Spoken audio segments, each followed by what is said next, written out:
Selamat datang di Dance Talks Pop oleh Indonesian Dance Festival atau IDF.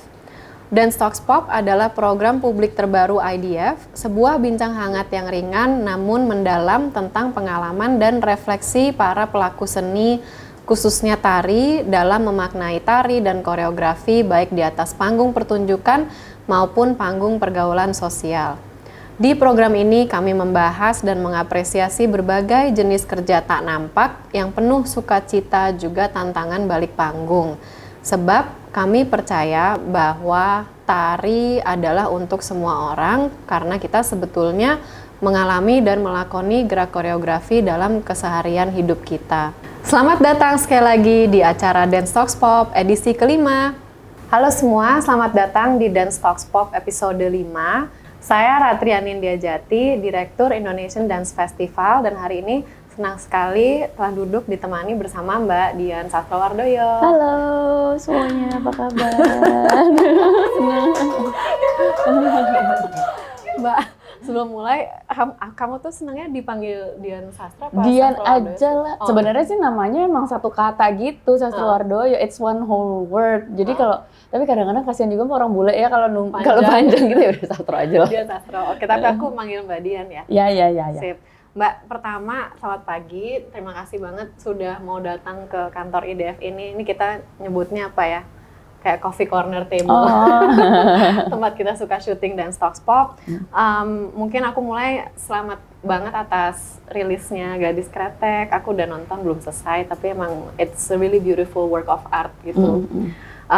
Di sini hari ini kita akan bincang banyak sama Mbak Dian, mungkin bagaimana Mbak Dian tuh menjalankan berbagai peran dalam hidup, pasti banyak layersnya ya, sebagai art aktris, tapi juga sebagai seorang istri, seorang ibu, sebagai individu Mbak Dian sendiri, dan mungkin kalau dari segi IDF karena kita memang dari dunia tari, kita pengen mengulik sedikit hubungan Mbak Dian dengan tari itu sendiri. Aku mulai jawab kali ya. Aku tuh apalagi sejak tahun lalu gitu ya, sejak aku tuh diundang IDF dan aku dapat kesempatan untuk hadir di IDF yang tahun lalu, aku tuh jadi kayak, apalagi aku dari kacamata seorang aktor ya, aku melihat betapa banyaknya kedekatan craftsmanship aktor dengan tari. Gitu. Jadi apalagi IDF itu kan kita banyak di showcase semua tari-tari kontemporer, kan ada karya-karyanya Mas Iko lah, ada ini yang aku tuh kayak gitu ya.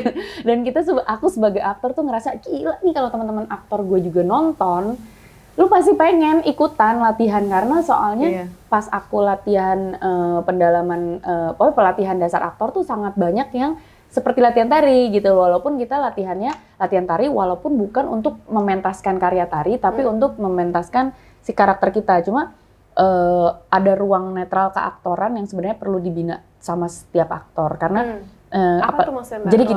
Jadi gini, aku juga belajar gitu ya, aku juga masih sama belajar dan pas lagi aku mendekatan ke Gadis Kretek, aku punya guru baru yaitu Mas Rukman Rosadi. Mas Rukman Rosadi, Mas Rosa, dan dia sangat berbasis tubuhan, jadi olah tubuh. Jadi dia begini, oke, lo tuh sebagai aktor tuh lo harus paham ya, ada 3 dimensi yang perlu lo kuasain. Pertama, dimensi lo sebagai diri lo sendiri, that's your character, lo sebagai Ratri, aku sebagai Dian. Tapi pada saat lo mau masuk, lo dapet peran nih, lo dapet kerjaan, lo tiba-tiba harus menjadi sebuah karakter. Misalnya aku kemarin jadi Dasyah, Ratri tiba-tiba nanti dapat kerjaan jadi Wati gitu ya. Kamu tuh nggak bisa langsung loncat dari Ratri ke Wati, atau Dian loncat ke Dasyah, tuh nggak bisa. Tapi Dian itu harus menciptakan sebuah ruang netral dulu untuk bisa smooth transisi ke peran ke Dasyah. Nah, ruang netral ini disebut ruang yang namanya adalah kesadaran aku aktor. Bukan aku Dian. Aku Dian, bikinlah aku aktor. Nah, di aku aktor itu adalah aktor yang lagi latihan, gitu, latihan segala macam, banyak latihan ketubuhan dan ruang yang dibentuk sama kamu sebagai aktor. Jadi sebenarnya itu adalah ruang dan waktu yang sebenarnya isinya latihan ketubuhan, suara, nafas. Jadi di mana di situ kita nggak terlalu mikirin sebagai gue Dian apa enggak, tapi gue emang aktor dan ini dari latihan gue, ini adalah makanan gue sehari-hari gitu loh. Nah di ruang itu banyak banget latihan ketubuhan tuh yang kayak latihan nari, tiba-tiba kita menari sebagai gimana caranya kita berinterpretasi kita menjadi sebuah tumbuhan tertentu. Atau kita menjadi binatang tertentu. Tiba-tiba jadi ayam begini-begini lah. Jadi bener-bener orang yang bukan aktor nggak akan paham ruang itu karena lu kok kayak orang gila. Ya lu melihat itu kayak orang gila karena lu menginterpretasikan itu sebagai kacamata lo dengan karakter lo di dunia ini. Sementara kalau kita sebagai aktor kita harus bisa gitu, sefleksibel itu gitu loh. Abis itu udah selesai, udah tercipta si ruang netral aku aktor ini, baru nanti pas dapet peran kan biasanya dalam bentuk skrip tuh. Skrip itu dianalisa, dibangun, dibaca, dianalisa sampai dibangun sejarah memori, bank memorinya, dan dibentuk cara jalannya, dibentuk cara nafasnya, dibentuk cara bersuaranya, dan itu sesuai dengan analisa kita terhadap skrip dan karakter. Nah itu kita baru mulai menggambar di aku karakter. Gitu. Nah pas jadi nyarinya itu kayak aku waktu itu nyari aku Dasyah. Itu tuh aku nyoba 3-4 cara jalan yang berbeda. 3-4 cara bersuara yang berbeda. Jadi dicoba, dicari gitu. Mbak Dian sampai ditemani oleh seorang coach. Atau gitu, ada coach khusus untuk suara. Untuk itu, karena aku masih belajar ya. Mungkin kalau udah profesional kayak siapa gitu mungkin udah nggak perlu kali ya gitu ya, udah bisa melakukan itu secara mandiri. Tapi kalau aku sih masih perlu, ini bener gak nih gue nyampe sini, jangan-jangan gue kebablasan lagi, jangan-jangan ini malah masih kurang gitu. Cuma kembali lagi ke tari, ternyata aku ngerasain banget kedekatannya si aku aktor ini perlu kita harus bareng-bareng gandengan sama teman-teman anak-anak tari. Karena kalau secara ketubuhan latihannya persis sama, gitu loh. Apalagi tari kontemporer ya, gitu loh. Aku bisa ngelihat cerita di situ, storytelling dalam gerak. Dan kalau buat kacamata aktor sih aku ngerasa gue pengen sih gitu loh, ikut latihan sama geng tari mana gitu. Karena at least secara ketubuhan gue udah terlatih. Nanti gue tinggal nyari yang suara sama nafas sama yang lain gitu loh. Maksudnya ada kereguleran dari si ketubuhan yang dieksplorasi gitu. Mungkin backtrack dulu Mbak, kalau orang Indonesia gitu ya sebenarnya kan hubungan sama tari sebetulnya banyak on the daily basis gitu, dari kecil lah masuk sanggar atau apa. Kalau Mbak Dian dulu ada hubungan itu nggak sih? Belajar apa dulu? Jadi kan aku juga termasuk, nggak tahu ya, angkatan aku tuh lumayan, kan kita tuh besar di Jakarta. Lahir dan besar di Jakarta, dan SD aku tuh ada ekskul nari gitu, nari daerah gitu loh, dari Jaipongan, pasti saman gitu, terus yang tari Jawa tuh yang bahkan ada yang lenggang puspita gitu, yang udah modern gitu. Udah disesuaikan sama Jakarta. Gitu, itu SD, terus SMP gitu loh. Jadi terus di deket kompleks juga ada kalau nggak salah tari Bali, tapi aku kayak geng tari Bali tuh lumayan eksklusif gitu loh, lumayan agak yang kayak you can sit with us gitu kayaknya. Waduh, kalau misalnya gue harus kayak berguru banget sampai jago baru gue bisa ngobrol dan hang out sama mereka gitu kali ya. Tapi ada kayak gitu-gitunya. Jadi tergantung banget sama orang tua kita serajin apa ngedaftarin kita ke ekskul mana atau les tari yang di mana. neighborhood mana juga. Di neighborhood mana juga. Aku dulu balet waktu SD. Balet di Halim, di Persada gitu loh, Farida Faisal, terus ujian di Tomal. Sama Bu Farida? Iya, masih ujian yang, tapi aku baru grade 2. Sumber Cipta aku. Sumber Cipta yang di Pertokoan Fitria dulu juga ada. Mas Siko dari situ Mbak? Atau? Enggak. Oh Mas Siko situ ya? Enggak, Mas Siko aku baru kenal tahun lalu, IDF. Karena aku dikenalin sama Mbak Ruri sama dirimu. Oh iya. Oh, I see. Kupikir. Karena aku nonton di sebelah adekmu yang katanya mantan pengikut Mas Siko, tapi itu habis itu cedera apa gitu, terus saya nggak bisa latihan lagi gitu. Iya, nggak ada hubungan sama Mas Siko sih adekku. Tapi iya, Mas Siko tuh salah satu yang punya masa di Jakarta, kan anak muda tuh following dia banyak. Dia ngajar olah tubuh, kelas olah tubuhnya populer Mbak. Aku jadi promosi Mas Siko. Mas Siko, jangan lupakan aku nanti kalau aku mau ikut. Nanti sedikit. Anyway, oke, jadi Mbak Dian dari kecil seperti layaknya anak-anak Jakarta banyak. Cuma anak zaman sekarang kayak nggak gitu deh. Anak gue nggak ada tuh yang mau dilesin nari. Balet aja nggak mau. Aku dulu juga macem-macem sih, hip hop lah, apalah. Dan itu tergantung keluarganya nggak sih? Iya benar. Kalau keluarga lo kan emang keluarga penari, gue tau banget, mak lo suhu nari, halo. Ekskulnya aja, di sekolah aku ibu yang bawain gitu. Dulu Mbak Dian pernah berperan di film Drupadi, tahun 2008 ya, yang memang benar perannya require you to dance gitu kan. Nah, sekarang udah berapa nih, 10 tahun kemudian meranin Gadis Kretek, yang sebetulnya 15 tahun. Oh iya 15 tahun. Oh iya bener, aku nggak bisa ngitung. Iya, Gadis Kretek yang nggak harus menari, tapi aku tuh lihat kita sempat latihan bareng karena memang ini inside story juga. Salah satu guru tari Jawanya Mbak Dian dari 2008 adalah Bu Maria Darmaningsih, salah satu co-foundernya IDF gitu. Terus aku beruntung sempat ikut latihan. Mbak Dian tuh serius sangat bener-bener kayak mendalami gitu. Terus aku waktu itu ngeliatnya gila ya keren banget gitu untuk memerankan suatu peran yang orang awam kan mikirnya seni tuh kayak nggak ada hubungannya antara di medium yang berbeda kan. Film tuh film terselubung, tari seni rupa seni rupa. Padahal semuanya koneksinya Musik tuh musik. Padahal koneksinya banyak banget.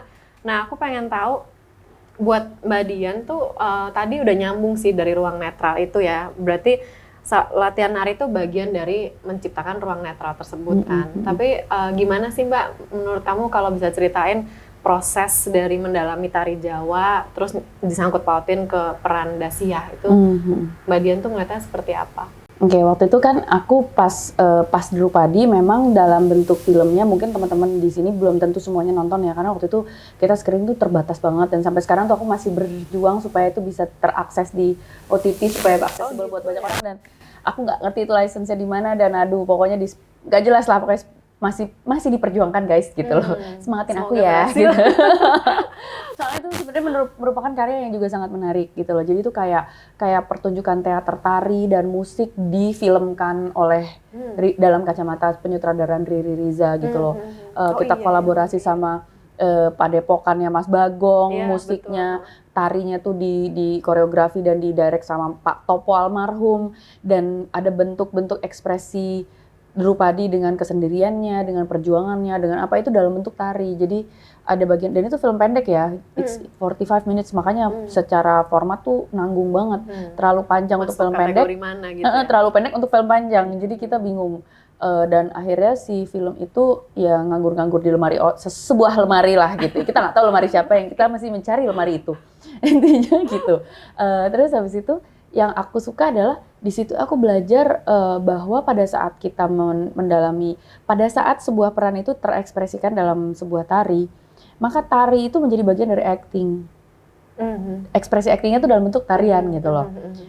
Kalau kita juga bisa lihat dulu Mas Garin bikin Setan Jawa gitu ya. Atika Sari Dewi itu bentukannya tari dan itu kan surreal gitu, dan itu adalah suatu bentuk baru film di mana kita melihat penjelasan dan ekspresi dari si karakter itu dalam bentuk tarian gitu loh. Jadi betapa aktor tuh juga harus punya fleksibilitas sampai ke tari juga. Nah, aku mau ceritanya gini guys, pas lagi aku kemarin dapat peran Dasyah, kebetulan si peran Dasyah ini lumayan jauh dari karakter aku. Aku tuh modern banget, Jakarta banget, kalau ngomong cepet, kalau jalan cepet. Nah, sementara Dasyah tuh kalau jalan pelan, nafas pun pelan, ngomong pelan, ditungguin sama satu kampung pun dia tetap mengambil waktunya. Dan itu hanya dimiliki sama orang-orang dengan latar belakang culture yang jauh sekali dari aku. Culture Jawa. Dan itu kan ada di rosonya kan gitu. Aku belajar filosofi Jawa, dan kadang-kadang untuk bisa menjiwai rosonya itu tuh ada di ekspresi tari. Karena buat orang Jawa, tari itu adalah perayaan kehidupan kan gitu, yang diselebrasi dalam gerak gitu loh. Bagaimana gerak itu sangat tertata dan tertahan gitu loh, very restrained gitu, tapi very full of control. It's also very full of humbleness ya, humility gitu loh, karena dengan bentuk-bentuk gerak yang kita harus semakin mendekat ke tanah. Orang Jawa tuh kayak punya filosofi hidup yang deket ke bumi gitu loh, deket ke Ibu Pertiwi, jadi deket sama kerendahan hati gitu loh. Kita nggak pernah boleh meninggikan diri karena itu nggak pernah menguntungkan gitu loh. Kita malah jadi nggak balance. Lihat ke atas aja nggak boleh gitu, itu tanda. Lihat tuh ke bawah itu ada kayak gitu. Terus ternyata dari nafas yang digunakan untuk tari Jawa yang super pelan itu kita perlu meditasi dulu gitu loh. Bahkan the whole dance itself it's actually a meditation. Yang juga secara sadar nggak sadar dia meregulasi nafas kita yang jadi semakin pelan, atau nafas pelan kita yang harus kita regulasi dulu untuk kita bisa menguasai tarian sepelan itu. Kalau enggak kan deg-degan terus kayak nggak balance gitu kan. Hilang balance yang pertama deh. Dan yang menarik adalah aku belajar bahwa ternyata acting tuh ada dua way. Kalau di UK atau Europe itu dari luar ke dalam. Kalau US, Hollywood tuh dari dalam keluar. Contohnya gini, kalau di UK theaters, Shakespeare theater gitu biasanya lo memanipulasi tubuh lo dan cara nafas lo dan suara lo untuk bisa memanipulasi apa yang lo rasakan di dalam.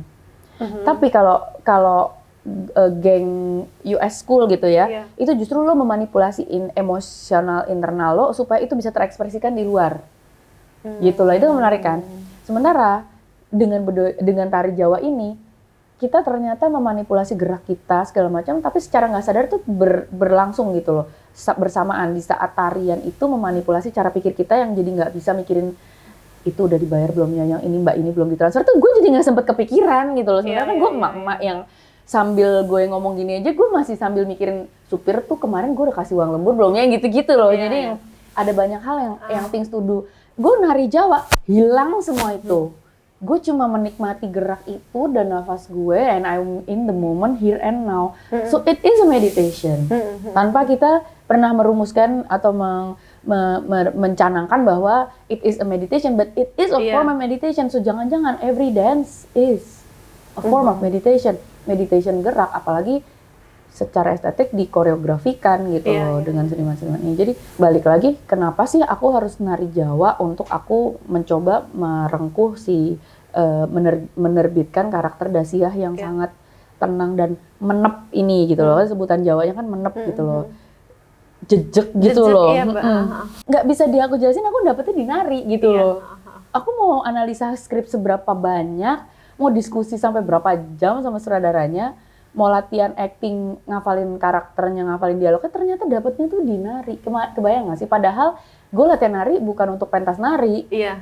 Di filmnya gak ada adegan nari, cuma gue dapetin tenangnya, gue dapetin si karakter gue, salah satu lawan karakter gue kan si Suraya kan yang jempalitan yang gimana Mbak Yu, gimana? Iya. Gue diem aja, gue yang kamu udah pernah kerja di pabrik sebelumnya gitu. Gue bisa dapetin level setenang itu tanpa untuk neken dia, mengintimidasi secara nggak sadar gitu loh.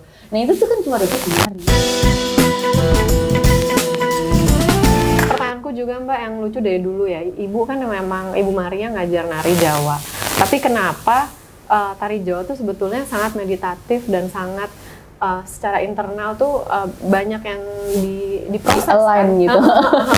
Jadi sebenarnya sama kayak yoga, tapi tari Jawa belum bisa internasional itu. Itu pertanyaanku. Cuman itu nggak usah dijawab kali, tapi it's an interesting inquiry. It is an interesting. Kayaknya kalau bisa dibikin ininya ukel tuh artinya filosofinya apa, kalau yang doyong tuh artinya apa, kayak pohon yang lagi diketiup angin tapi dia nggak roboh gitu kan.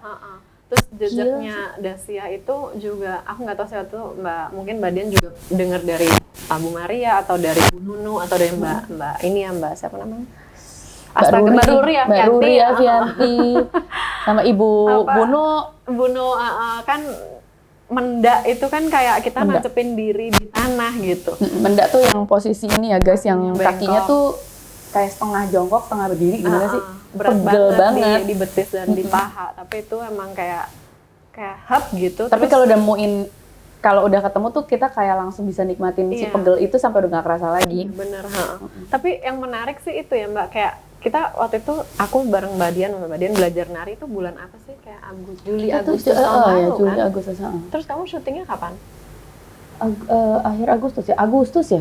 Oh langsung ya, aku pikir ada fase kosong gitu. Cuman yang aku note how amazing our body is dalam menyimpan memori itu loh, muscle memory otak. Ketika syuting semuanya keluar gitu kan. Dan yang menarik ini, aku belajar bahwa ternyata emosi itu ditampungnya di dalam otot. Iya.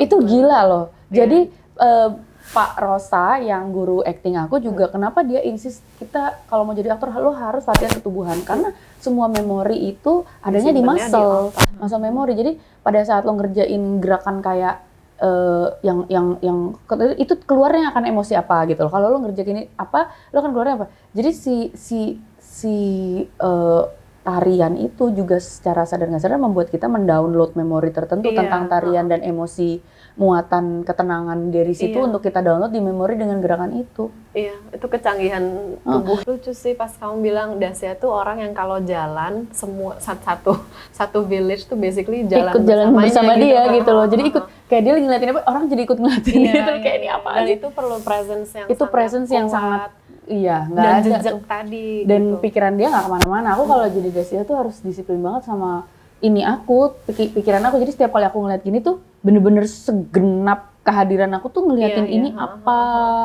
ini ada bau apa. Jadi bener-bener gitu loh. Itu kayak kalau pas nari Jawa, misalnya tubuh kita begini gitu ya, tapi energinya dialirin sampai benar ke ujung jari gitu kan Mbak, ke kuku. Iya, sampai atensi kita juga semuanya ngelihat ke sini nih apa gitu kayak kayak ibadah bawa khusyuk banget gitu loh.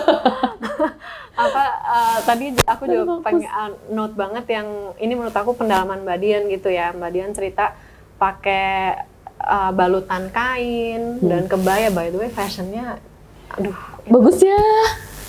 Hagai Pakan oh my tuh God, parah sih.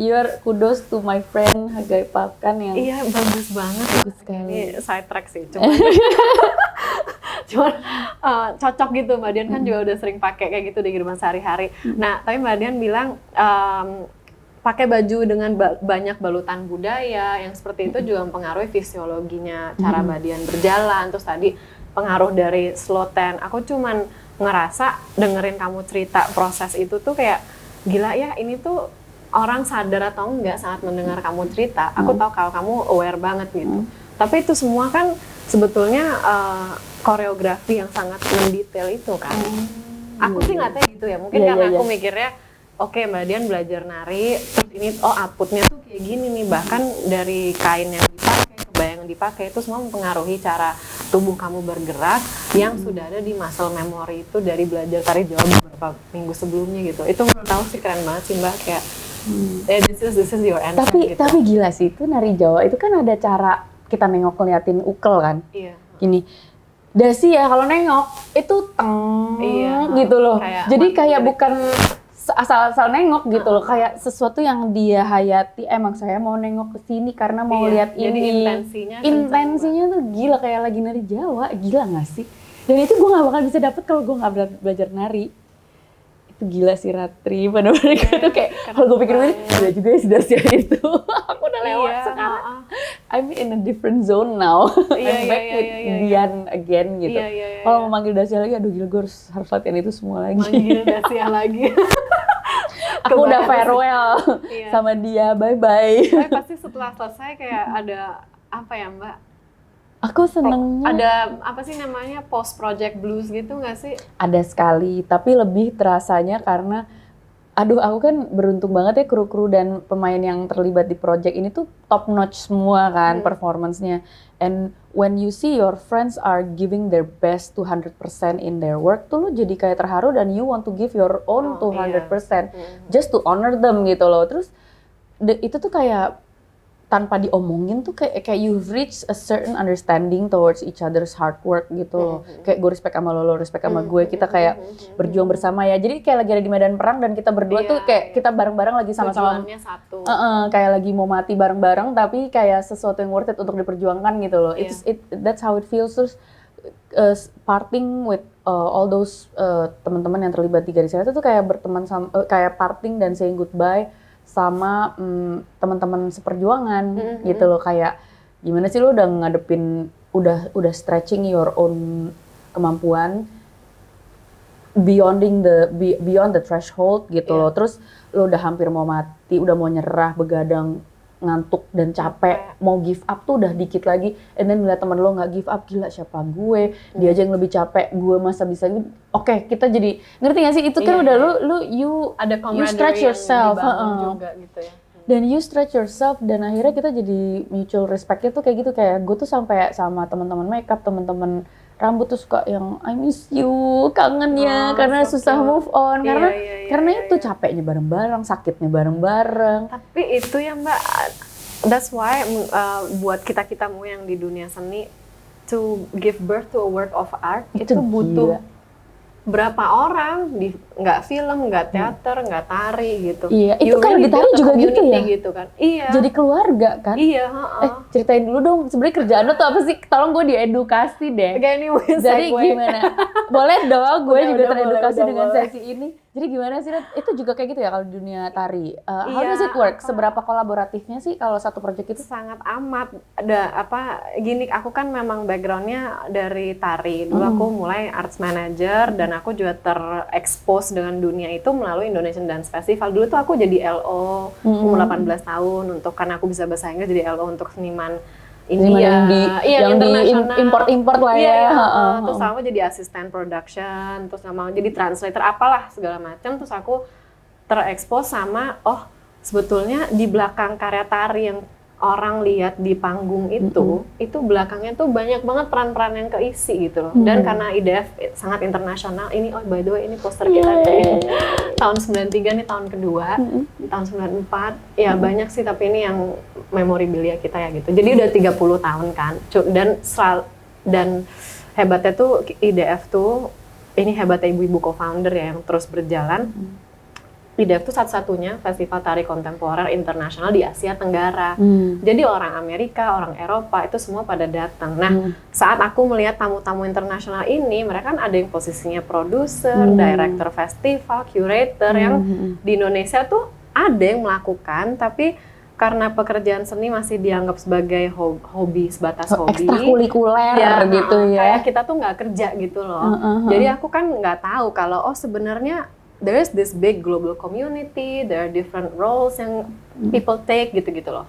Setelah aku terinspirasi, akhirnya aku jadi produser gitu. Nah, cuman kalau dari segi kolaborasi, kebayang aja maksudnya aku juga produser teater di LA. Itu nggak bisa orang tuh bikin karya pertunjukan sendiri, persis kayak film gitu. Ya ada, mungkin sutradaranya adalah yang mengideasi karya tersebut. Tapi sutradara perlu partner yang sangat kuat dari segi operasional, kreatif, logistik, dan thought partner itu di produser biasanya. Jadi koreografer dan sutradara biasanya harus punya produser yang memang percaya sama idealisme mereka, apa yang ingin dicapai, ceritanya apa yang disampaikan. It's all kan storytelling ya gitu, melalui tari dan teater.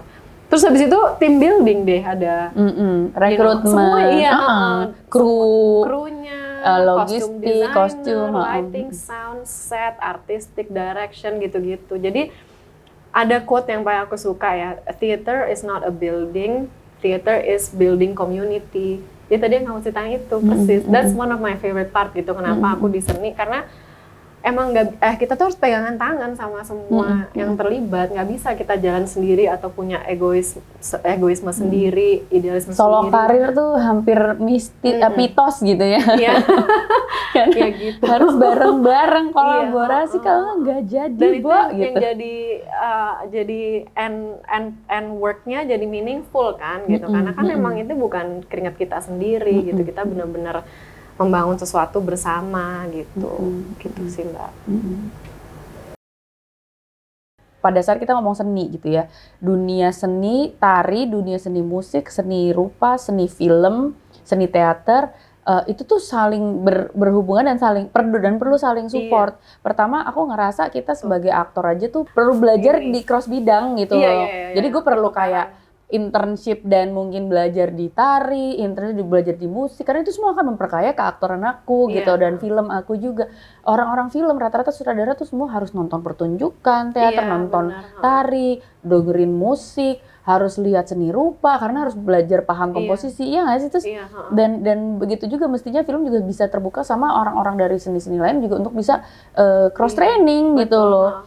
Soalnya aku tau gak sih, aku setiap kali aku nyiapin emosi as an actor tuh aku pakai musik banget untuk bisa membangun suasana yang aku perlu dapetin, dan aku tentunya pakai gerak banget, dan buat vokal aku juga pakai technical. Jadi yang benar-benar harus semuanya apalagi cross training. Sebagai aktris kan your tool is your body kan, kan tubuh itu yang harus diolah terus gitu ya. Banget, itu dia. Kebayang. Tapi aku juga jadi tertarik banget deh. Ratri, kan kita kan masyarakat Indonesia kan sebenarnya masyarakat yang dulunya adalah masyarakat yang jauh lebih tradisional dan lebih dekat sama alam dibandingkan dunia barat. Iya, benar. Dan aku inget, aku pengen tahu nih Ratri, menurut kamu gimana? Soalnya dulu masyarakat, dan sampai sekarang sebenarnya masyarakat Indonesia yang jauh lebih tradisional itu biasanya jauh lebih dekat dengan tari di dalam kehidupan kesehariannya daripada masyarakat modern. Kalau kita kan di Jakarta nih, tari itu cuma buat orang-orang yang les nari gitu, atau buat yang profesional penari yang punya karirnya di bidang tari.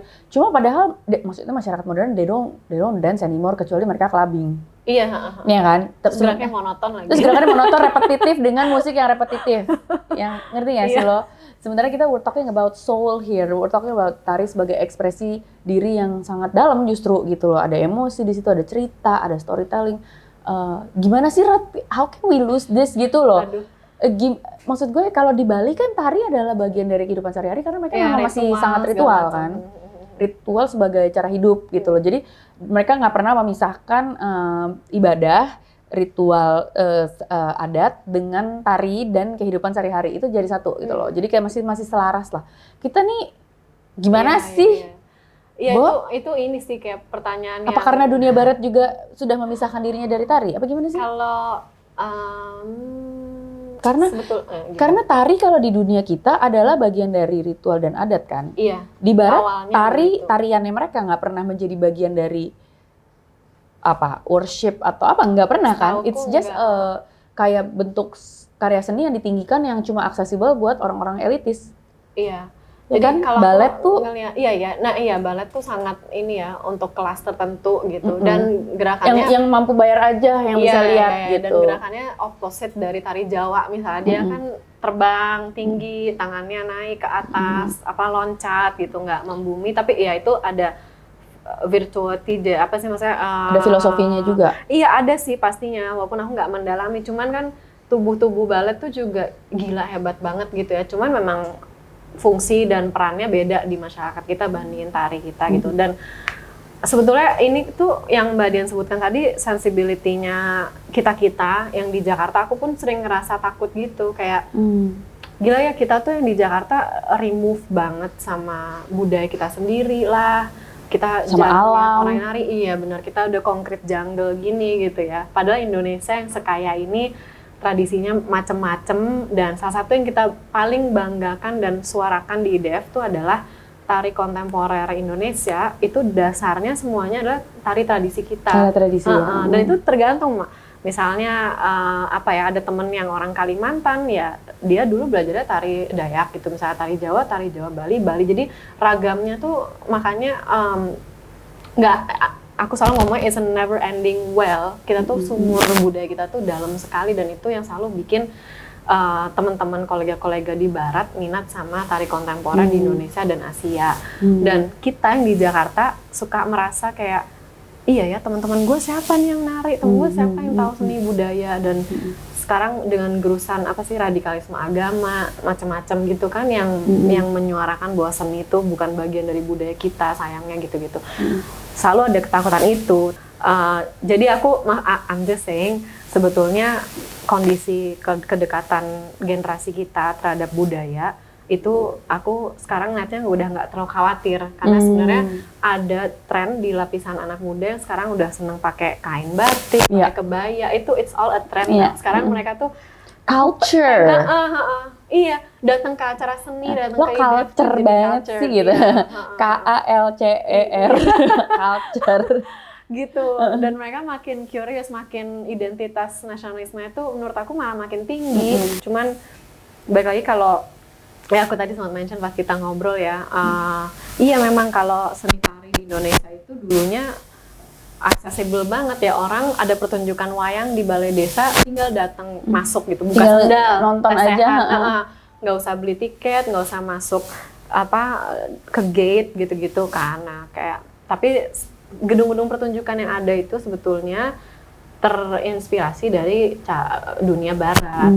Aku tadi ngomong soal Gedung Kesenian Jakarta yang sebetulnya itu kan pilar-pilar kebudayaan barat sekali kan. Terus dibangun dari zaman Belanda. Tinggi, iya, dan itu bersejarah karena itu gedung kesenian pertama di Indonesia gitu, dibangun oleh Belanda. Tapi yang bikin sayang adalah jadi eksklusif, bahkan rakyat yang di seberang jalan yang suka datang ke Pasar Baru gitu mungkin nggak ngerasa mereka punya akses ke gedung kesenian yang kesannya wah, orang-orang yang kesana pada dandan, pakai mobil gitu-gitu kan, jadi kayak ada kelas yang terpisah. Nah, itu selalu pertanyaan kita juga saat kita bikin program. Sebetulnya kan kita siapa tadi target market kita, audience kita. Kita pengen orang-orang biasa yang nonton teater, orang-orang yang nggak usah ya sebenarnya bukan menjadi suatu hal yang wah banget nonton teater tuh. Sebetulnya harusnya jadi hal yang biasa, yang reguler, yang udah dibangun saat mereka di sekolah. Kalau di Eropa itu kan anak-anak SD itu udah di bagian dari kurikulum, masuk ke museum, datang nonton pertunjukan gitu. Nah itu sih selalu PR yang ingin kita jembatani. Aku pernah membaca sebuah artikel bahwa pada saat kita bisa menikmati sekali sebuah karya musik. Jadi kita ngelihat seorang musisi, musik klasik atau musik apapun itu yang lagi lagi trans gitu, yang lagi bener-bener keasikan sendiri sama musik yang dia mainin. Di saat kita bisa menikmati itu, sebenarnya ternyata disitulah bukti bahwa bakat musik kita, si penikmat, sama bakat musik orang yang menjadi musisi yang berlatih bertahun-tahun itu sebenarnya sama. Karena it takes the same bakat untuk bisa menikmati dan bisa nangkep bagusnya si apa yang dicoba disuguhkan oleh senimannya. Tapi bedanya adalah dia yang menyuguhkan karena dia sudah train bertahun-tahun gitu. Kita dengan ini kita penikmatnya, tapi bakat musiknya sebenarnya sama. So bedanya yang membedakan kita itu adalah itu. Pertanyaan aku adalah, apakah di saat kita menikmati sebuah karya tari, apakah itu berarti kita punya bakat tari yang sama? Sama si penarinya yang well trained bertahun-tahun yang melakukan studi dan mengabdikan hidupnya buat craftsmanship seorang penari. Kalau dalam dunia acting, dunia film, kita tuh memiliki keberhasilan apabila kita bisa menumbuhkan, menghidupkan subjektivitas penonton di dalam peran utama. Jadi kenapa penonton semua pada ngefans sama Dacia misalnya gitu? Karena mereka ngerasa relate sama Dacia. Oh my god, relate banget. Ikut nangis, ikut apa? Karena yang pada saat dia nonton pertunjukan itu atau film itu, yang ngerasa ngejalani dan ngalamin semua kisah hidupnya Dacia itu penontonnya, gitu loh. How itu bisa nular gitu loh. Berarti pada saat kita lagi mengalami nonton musik yang gila banget, apakah jangan-jangan kita sedang mengalami menjadi si musisinya?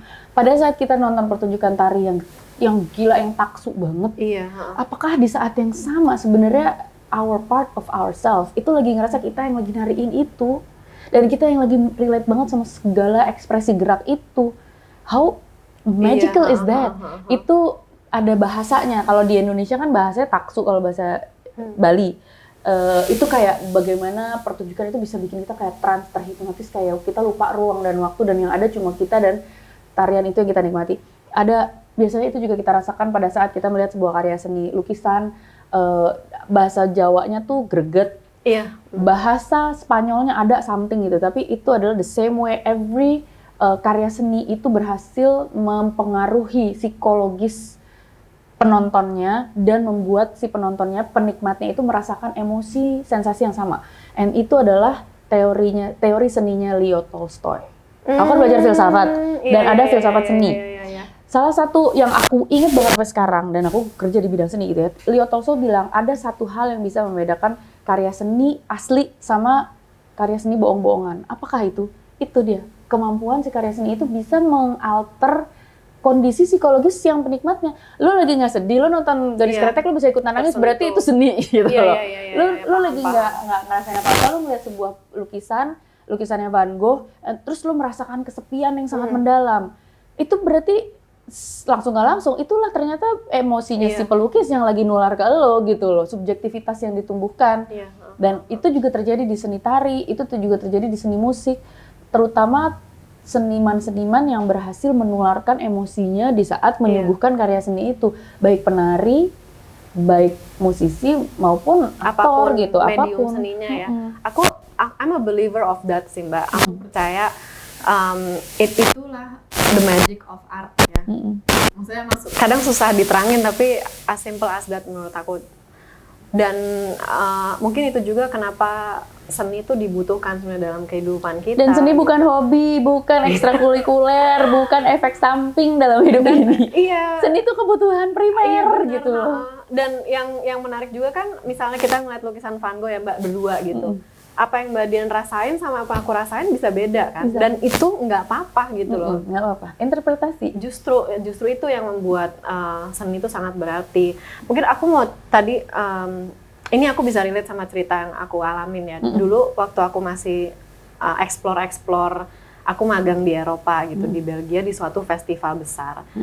Nah, aku tuh dulu apa ya Mbak, ibaratnya umur 24 tahun masih polos. Di Belgia tuh orang juga bahasanya kan campuran, ada satu bahasa Belanda, Prancis, Jerman, satu Prancis, Jerman. Aku only English speaker. Jadi aku kalau dengar mereka tuh sebetulnya ada loss in translation, tapi aku meningkatkan ini loh skill observasi aja gitu, dari ngelihat orang bicara jadi bisa ngerti. Cuman salah satu departemen yang mereka punya itu tadi namanya community engagement. Itu satu orang perempuan, dia itu kerjanya adalah tadi yang aku sempat mention, gimana suatu karya itu bisa menyentuh community yang ditargetkannya. Nah, Belgia kan sejarah kolonialismenya parah banget kan dengan negara-negara di Eropa. Ya.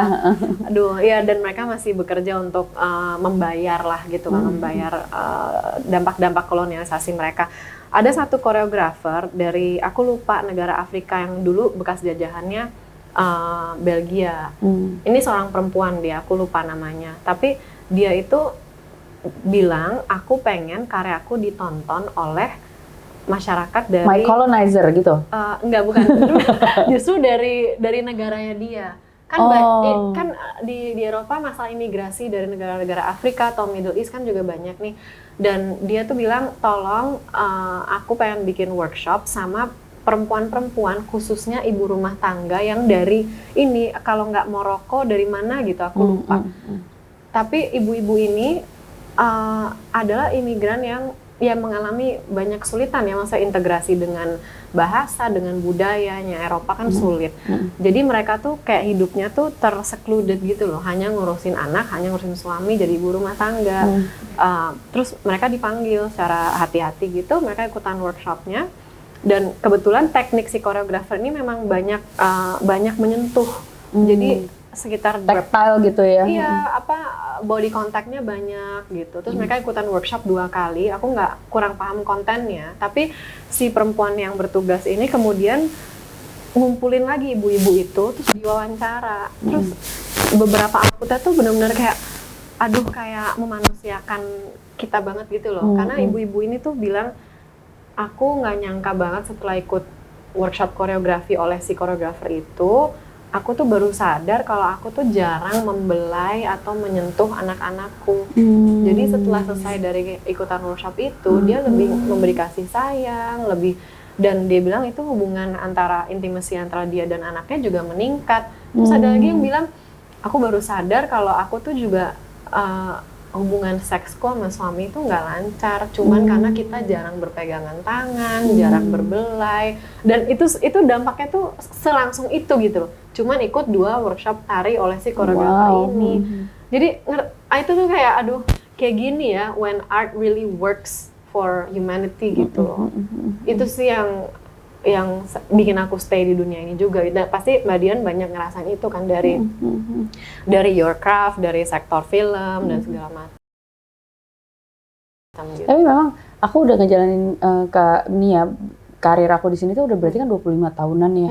Dan there were times dimana di umur 20-an tuh aku bertanya-tanya sendiri, am I really doing this gitu loh? Apakah ini hanya sebuah fase dalam hidupku? Apakah ini adalah hobi semata? Dan keluargaku meyakinkan aku bahwa ini adalah hobi semata, bahwa sejatinya aku adalah bukan orang seni, aku adalah orang korporat. Aktris. Ibuku, halo, kayak ini cuma hobi kan Dian, masuk dunia hiburan ini. Entertainment business, it's just a unsignificant extracurricular. Oke lah, it's sahih untuk cari-cari uang tambahan, tapi it needs to serve a better mean, yaitu misalnya kamu mau kumpulin uang buat sekolah, buat to fund your own sekolah misalnya, yang gitu. Lebih sustainable misalnya gitu ya. Dan akhirnya baru bulan lalu aku bisa bilang sama suamiku, kenapa kamu nggak menganggap serius kerjaan aku? Emang kamu pikir kerjaan aku adalah hobi, ekstrakurikuler? Kayak les-lesnya Isyana sama Shalendra, gue bilang gitu. Gue bilang belakangan ini. Jadi gue yang kayak baru disinilah di usia 40 inilah gue bilang okay, with my pride and with my dignity, I'm saying this is my profession. I am an art worker and it doesn't mean anything bad about myself. Karena selama ini tuh gue tuh nyari kayak gue terbelalak sih Mbak, kayak gue selama ini kan kayak pengen menjustify bahwa oke, gue orang art, gue dapet cari duit di art, tapi gue sebenarnya educated di dunia yang bukan art, filosofi, gue belajar finance, kayaknya kesannya as if I'm competent enough to choose any other profession other than art gitu loh.